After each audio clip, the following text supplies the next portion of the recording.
Halo, kita masuk ke pertemuan berikutnya mengenai topik siklus akuntansi perusahaan jasa.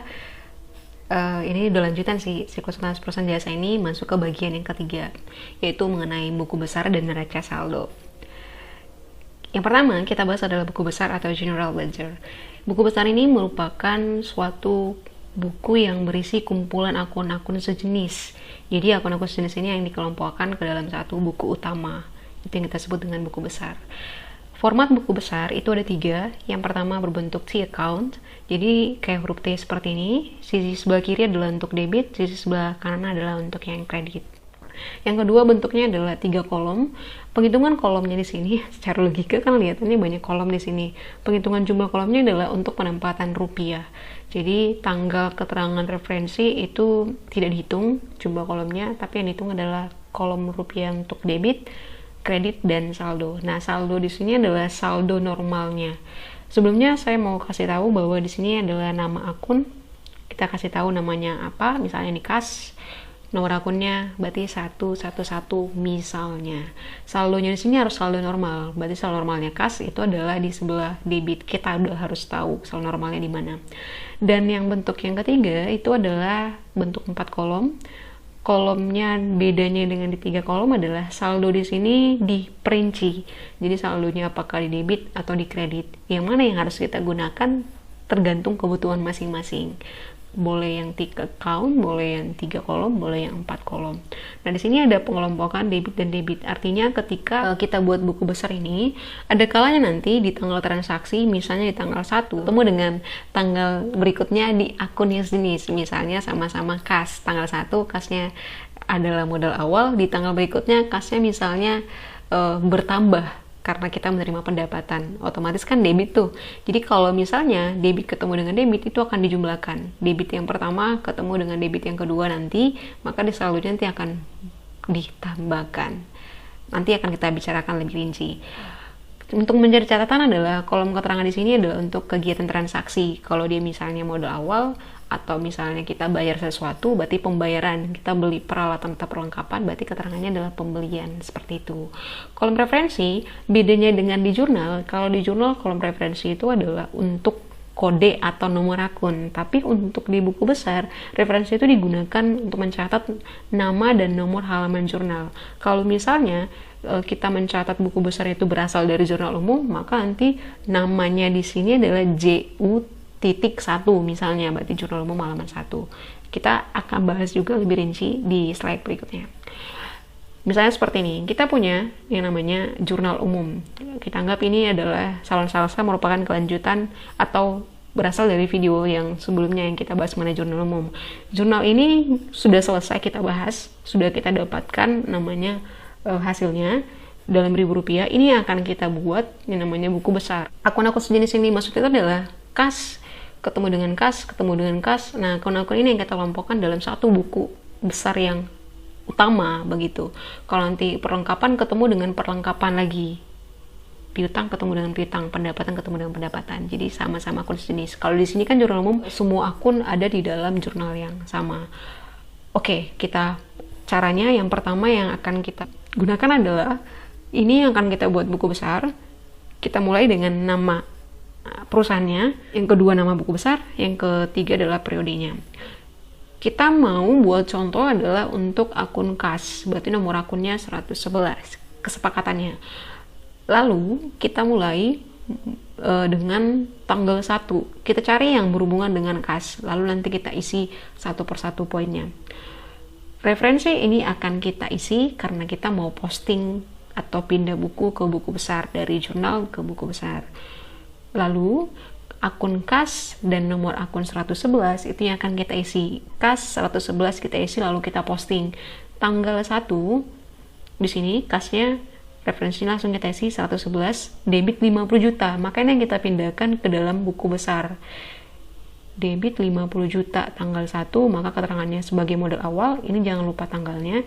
Referensi JU1 berarti ini adalah jurnal umum halaman 1. Tahu dari mana? Ini dianya, sumbernya jurnal umum, halamannya halaman 1. Debit 50 juta sesuai dengan penempatan di jurnal, di debit 50 juta, maka di buku besar juga 50 juta. Saldonya di tanggal 1 Juni 2017 itu adalah 50 juta untuk kas. Kemudian kita cari lagi yang berhubungan dengan kas di tanggal berikutnya. Ada di tanggal 3.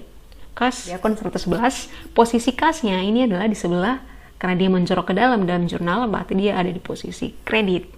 Nah, ini bakalan kita masukkan ke dalam sisi kredit tanggal 3. Masuk ke sisi kredit 30 juta. Bagaimana dengan posisi saldonya? Maka kita lihat. Tadi pada saat sebelumnya kita udah bahas ketika debit ketemu debit, dia akan ditambah. Kredit ketemu kredit, dia akan ditambah juga. Tapi kalau debit ketemu kredit, berarti berantem. Kita selisihin.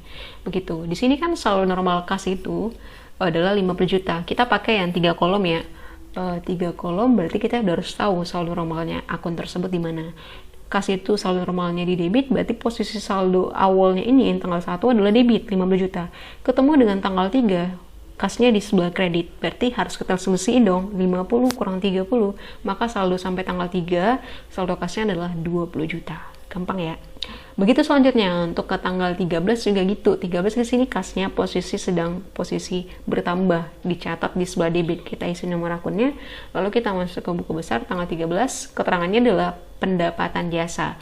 Referensi jurnal umum 1, debit 8.500.000, maka di sini saldonya itu ketika 20 juta itu kan udah bisa kita pastikan posisinya sebelah debit. Maka ketemu dengan debit lagi berarti harus kita jumlahin 20 tambah 8.500.000, 28.500.000. Nah, begitu selanjutnya sampai ke tanggal akhir adanya kas. Jadi kita harus urutin sesuai dengan urutan kronologisnya pencatatannya. Berikut dengan nama-nama kegiatan transaksi kita isi di kolom keterangan. Lalu referensi sama semua karena di halaman yang sama. Nah, sampai ke akhir di tanggal 30, kita tanggal 30 langsung kita lompat ya. Kasnya kan di sini dalam posisi bertambah.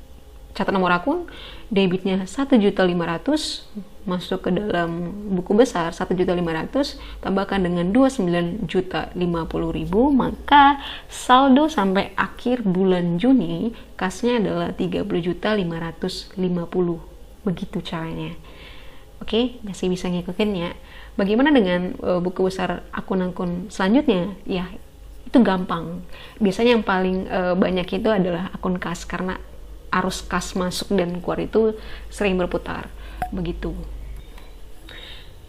Lalu untuk akun piutang, berarti ini sumbernya juga dari tempat yang sama ya, dari jurnal ini.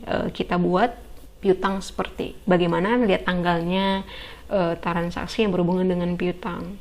Piutang berarti kode akunnya 112, perlengkapan 113, sewa dibayar di muka 114, peralatan berarti masuk kode 121. Selanjutnya seperti itu, nggak masuk ke utang, modal, Thrive, caranya juga seperti itu. Pendapatan kode akun 411. Nah, boleh nggak sih kalau transaksinya cuma satu? Nggak masalah. Seperti tanggal untuk akun untuk beban listrik, air, dan telepon di sini, nomor akun 511, akunnya cuma satu. Beban iklan juga gitu, beban gaji juga gitu. Bahkan untuk piutang, dia itu posisi saldo akhirnya adalah 0 di sini. Kenapa bisa 0? Karena dilunasin. Tanggal 13 kita punya piutang, tanggal 30 itu sudah dilunasi, maka sisa piutang itu adalah 0. Jadi di gambaran buku besar ini kita bisa tahu akun yang sama itu posisinya bagaimana di akhir bulan. Seperti itu. Aktivitas atau tahap selanjutnya yang kita lakukan setelah membuat buku besar adalah setelah kita posting dari jurnal umum ke buku besar, kita akan buat yang namanya neraca saldo. Kalau ini apa? Neraca sisa ini adalah daftar yang berisi saldo akhir setiap akun buku besar, dari akun yang harta atau kas sampai ke akun beban dalam perusahaan jasa, itu akan didaftarkan di dalam suatu rincian akun namanya neraca saldo. Jadi itu isinya saldo akhir semua. Formatnya seperti apa? Formatnya itu seperti ini, nama perusahaan secara umum sih, neraca saldo di tengah, terus ini periodenya. Seperti ini bentuknya. Kode akun sebelah kiri, berarti kalau ini kode akun 1, berarti untuk kelompok harta. Dan ini harus dirincikan, tidak sesimpel ini hanya sebagai ilustrasi. Kolom kedua adalah untuk nama akun, ketiga debit, keempat kredit. Dan ini harus dirutin sesuai dengan pengurutan kode akun yang benar. Harta 111, berarti untuk harta lancar, berarti tekas. Kita rinciin berikutnya untuk piutang, perlengkapan. Terus yang kedua, utang. Berarti ini seluruhnya harta di sebelah debit, karena ini merupakan gambaran semuanya saldo normal. Utang juga nanti akan posisi sebelah kredit. Terus yang ketiga modal, berarti saldo normalnya di kredit. 4, pendapatan kode akunnya masuk ke kelompok kredit. Terus yang kelima beban, berarti saldo normalnya sebelah debit. Lalu kita harus jumlahin sisi debit. Dalam hal ini kalau kita buat dalam rangkuman harta dan beban itu sama-sama debit, totalnya harus balance dengan total sebelah kredit untuk kelompok utang, modal, dan pendapatan. Berarti itulah gambaran bagaimana posisi neraca saldo kita yang berisi atau yang berasal dari saldo akhir akun-akun buku besar, kayak tadi di kas, piutang, dan sebagainya. Ini adalah neraca saldo salon salsa. Kasnya 30.550. Ini bisa dilihat tadi yang warna hijau di gambaran terakhir buku besar kas. Piutang usaha ini semua kelompoknya untuk akun-akun terakhir yang sudah kita buat. Jadi merupakan akun yang sesuai dengan kondisi transaksi yang kita punya ya, begitu. Bisa nggak sih piutang ini kita nggak usah masukin lagi? Bisa, nggak apa-apa. Ini cuma sebagai gambaran akun-akun yang sudah kita buat, lalu inilah posisi-posisi neraca saldonya. Dan ternyata setelah dijumlahin sisi kelompok debit, yaitu untuk harta dari posisi nomor 111 sampai 121, dan ditambahkan dengan total beban 511 sampai 513 itu 129.200. Balance dengan sisi kredit untuk utang tambah modal tambah pendapatan jasa 129.200, seperti itu. Bedanya di sini adalah untuk akun Thrive, karena dia bagian dari modal, dia itu mengurangi modal, maka posisi di debit. Dia juga ikut berkontribusi di sisi debit balance ya. Yeay. Oke, demikian pertemuan untuk mengenai buku besar dan neraca saldo. Saya harap kalian bisa memahami. Thank you.